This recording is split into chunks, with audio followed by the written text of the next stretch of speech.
Famille, j'espère que vous allez bien, que vous passez une bonne journée. Donc, vidéo coup de gueule là, contre l'UEFA, une fois n'est pas coutume.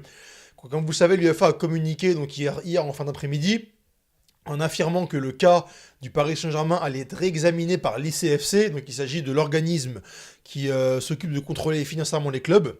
Donc là, le cas va être examiné pour un examen plus approfondi. Donc là, pour reprendre les termes de l'UEFA, donc après 500 vérifications, 850 auditions, je crois même que le carnet de santé de Nasser a été contrôlé, son arbre généalogique, tout a été contrôlé, sa famille, ce qu'il mange le matin, comment il dort le soir, où est-ce qu'il va en vacances. Tout a été contrôlé concernant Nasser et le club, mais comme l'UEFA n'a rien trouvé et cherche toujours la petite bête, là, ça veut dire que l'UEFA a demandé une réexamination d'une réexamination précédente. C'est incroyable. Où va s'arrêter l'UEFA? On essaie d'être objectif, et là, objectivement parlant, c'est du jamais vu. Je crois qu'il n'y a aucun club qui a été plus contrôlé que le PSG. On ne demande pas que tous les clubs soient contrôlés, on demande juste qu'il y ait une équité. On ne demande pas de traitement en faveur. On ne demande pas à ce que le Paris Saint-Germain soit traité de manière différente vis-à-vis des autres clubs. On demande juste de l'équité, de la justice, de la justesse dans le traitement réservé aux clubs parisiens. C'est tout. C'est tout ça, c'est tout ce qu'on demande, tout ce que les supporters demandent, tout ce que le club demande, ni plus ni moins. C'est incroyable, ça où va s'arrêter? C'est-à-dire que les règles ont été respectées.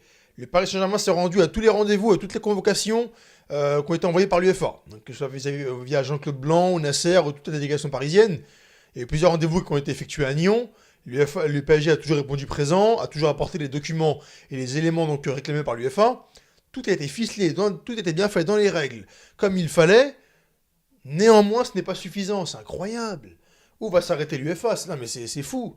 C'est fou parce que du coup, ça a un impact sur le sportif. C'est-à-dire que déjà, le club a été freiné lors du dernier mercato. Là, il y a un mercato hivernal, pardon, hivernal qui va arriver dans quelques semaines. Le club sera encore freiné. C'est incroyable. C'est incroyable. Et du coup, ça a un impact sur le sportif. C'est-à-dire que le club ne peut pas se renforcer comme il se doit. Et du coup, il a des conséquences sur le plan sportif. Et si on est pragmatique, sérieux, voilà, et respectueux, incroyable. C'est vraiment le mot qui me vient à la tête. C'est incroyable, au sens littéral du terme. L'UEFA, s'il vous plaît, instaurez de l'équité au sein de votre organisation. De l'équité, de l'équité, de l'équité. C'est tout ce que le club et les supporters demandent. Vous ne pouvez pas juger un club, demander une réexamination d'une décision que vous avez prise, et ensuite demander une réexamination d'une réexamination précédente. C'est pas possible. Et ça dérègle le football, et c'est vraiment ça qui dérègle le football.